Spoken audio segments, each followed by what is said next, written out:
But it No, doesn't it's so affect hot. the pieces? Yeah, you mean the glass out there? Yeah, well- in the garden? Well, no, as you're making it.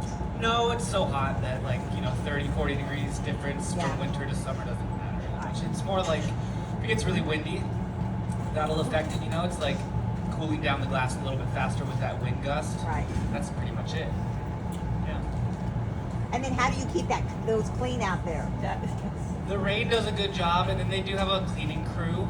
They clean every day here. Oh my God. Not right? the same piece every day, but they have like a system, That's a lot of cleaning. Kind of like the Golden Gate Bridge, right? You Yeah. get to one end and you got to start over. Kind of like that. All right, did we do it? Hey, it's 11. Who's ready? Yeah. Sweet. That's Alton. He's going to make something. I'm Mikey. I'll tell you about it. If you have more questions, please just let me know. Happy to chat. Quick safety, don't cross the ropes. Anything comes off the stage, just throw it back up here, would you? Joking, don't touch it. It's never happened. Just have to say it. We are professional bubble blowers. All right, here we go. That's our little furnace, 2,200 Fahrenheit, 1,200 Celsius. There's a puddle of glass that sits in there, and we gather it up. We want just a little bit more for the starter bubble. It's pretty hot in there first thing in the morning, so you dip it and it just wants to fall off. So we wait a second, we'll get a little bit more. Yeah.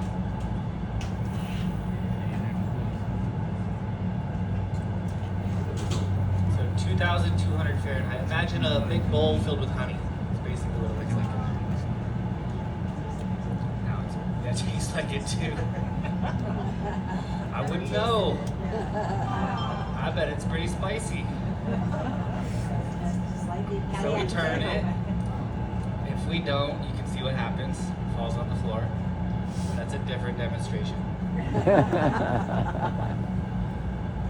So next move, we're going to put a bubble into it. So we'll shape it up. Different ways you can shape it up. We're going to roll through this tool. That's called a block. Big wet wooden spoon. Even us out, round us out, get us on center. And then to make the bubble, when we're ready, we're gonna blow air into the mouthpiece end of the pipe.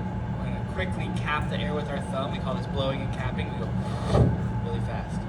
Traps the air in the tube, breaks the surface tension of the glass, a little bubble expands. Sometimes it happens quick. Watch the glass. 3, 2, 1. Wow. Did you see it? Yeah. Well, good. Thanks for coming.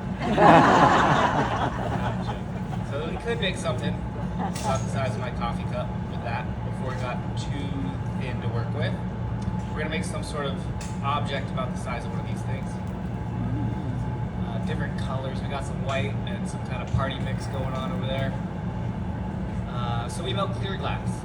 Clear glass acts like a blank canvas, so tomorrow we can switch up the colors. It's a soda lime silicate, silica, soda ash, and limestone crushed up and heated. We buy it. There's different manufacturers out there. This stuff comes in a box of crushed up glass. Looks like crushed ice. And we shovel that into the furnace. Our furnace holds about 60 pounds of glass, which we can make about 20 objects this size before we run out of glass, which is what we pretty much do right now in the summertime. So end of the night, that thing's empty, we fill it back up. So it looks clear, sounded solid, and now we're adding another layer. So this is how it goes. You want to make something really big, the process is the same, everything's just bigger, even the people.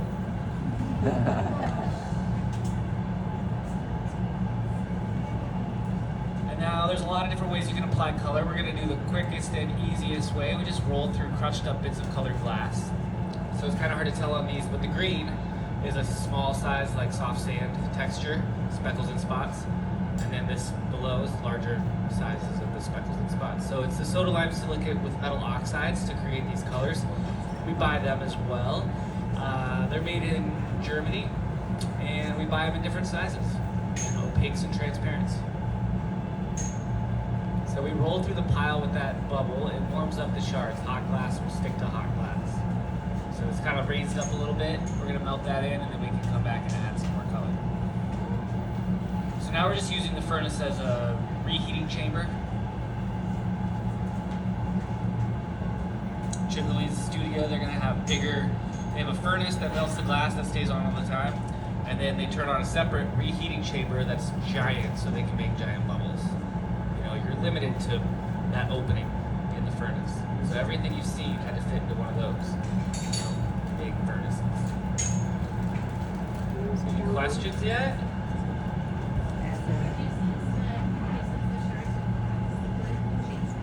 We buy it in Germany, so they'll melt the ingredients in a furnace. So it's soda lime silicate, silica, soda ash, and limestone crushed up, and then like 0.1% cobalt oxide to that. We'll turn it dark blue. They'll pull it out, create these bars, solid rods, and then smash those up, run them through basically a garbage disposal, and then run them through screens and size them. I was just at there's 2 places to buy color here in Seattle. I was just at one of them. They got a fresh shipment from Germany. They come in big bags, and then they put them in smaller bags for artists. So we melted in the color. I'll show you some color. We've got color bars. They come big. So I have a big one. Big stick of white. And then buy them in crushed up bits.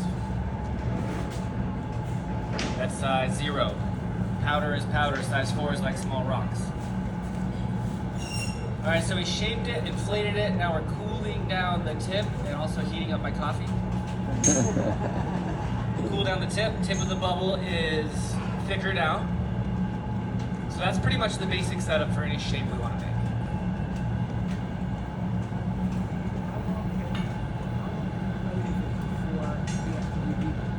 I mean, every time we get up to go back into the fire, it's too cold to do what we want to do. So, you know, there's no specific answer to that question because it's based on how thick the bubble is, how hot you got it, you know, how long you have to work with it. As it gets thinner, your working time gets shorter because when it's thinner, it heats up faster, cools down faster. So, I mean, we're out of the fire, you can start your stopwatch.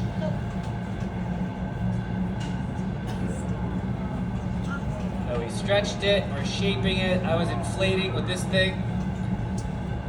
Those are the jacks, that's a jack line. We're gonna break the bubble off that line when the time comes.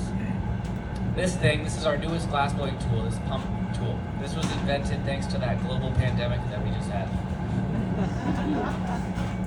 It's the one good thing from COVID right here, I have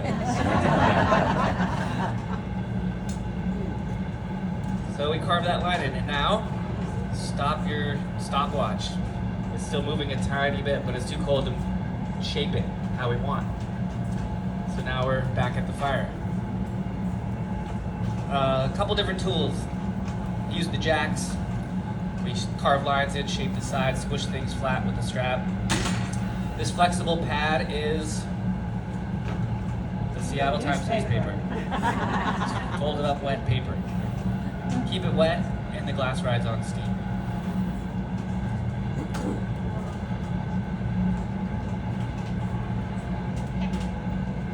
Capping the pipe gives us a little pressure to push up against without it collapsing too quickly. So I just have my thumb on the bowl. Dry wood paddle. Pushing it flat there.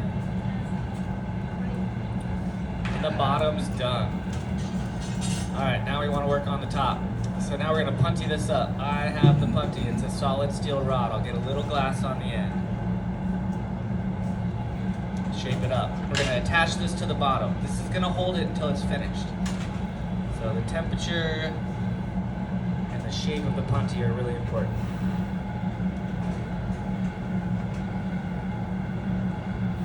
If it's too hot, it fuses on there and it never wants to come off. If it's too cold, it doesn't stick at all. Alright, here we go. Aiming for the middle, stick it on there. Make little adjustments so it looks like we made a good shot. To take the thing off the pipe, we carved in that line. We're gonna break it off the pipe on that line, but first we'll put water on it. It's gonna crack the glass, and then we tap the blowpipe and it comes off.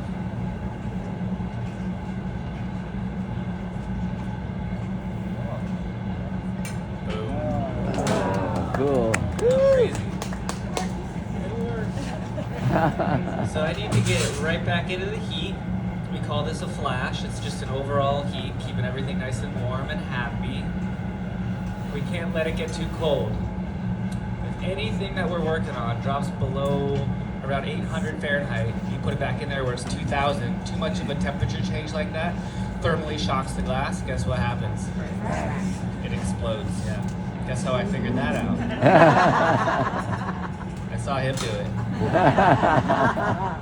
If it explodes in the furnace and you've already added color, If it explodes in the furnace, we don't talk about that.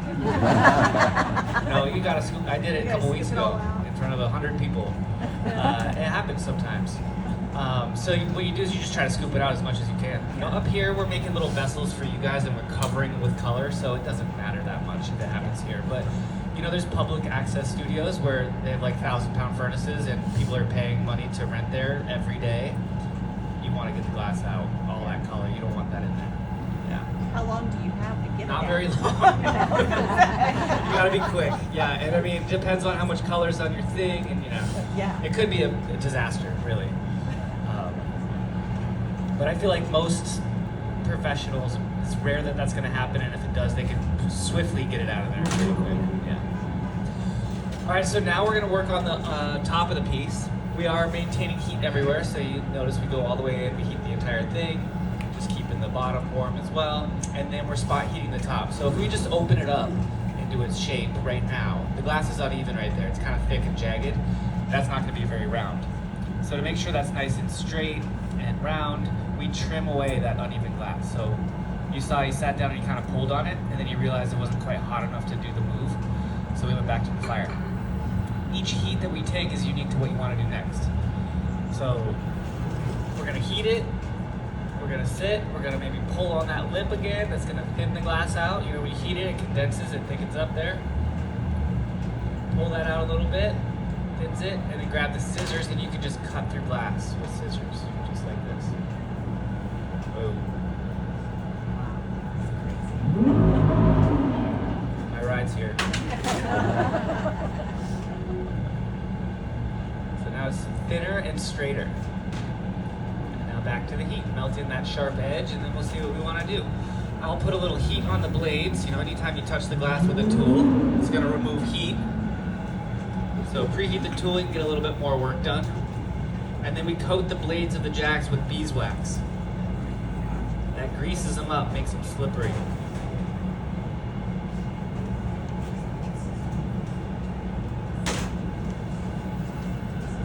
And then I'll stand by with the paddle. If I see the lips uneven, I can help straighten it or I can shield. That's mostly where we're gonna get burned. You know, you gotta get close to the hot thing to work on the hot thing, and it's hot. You feel the heat. So I can block that with a shield. Little fireball, that's the beeswax. Jack's on the outside.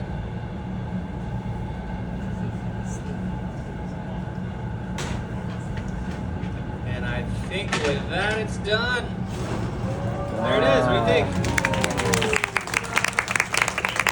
Beautiful. Alright, so now we'll take it off the stick. We're gonna put it in here. First thing of the day.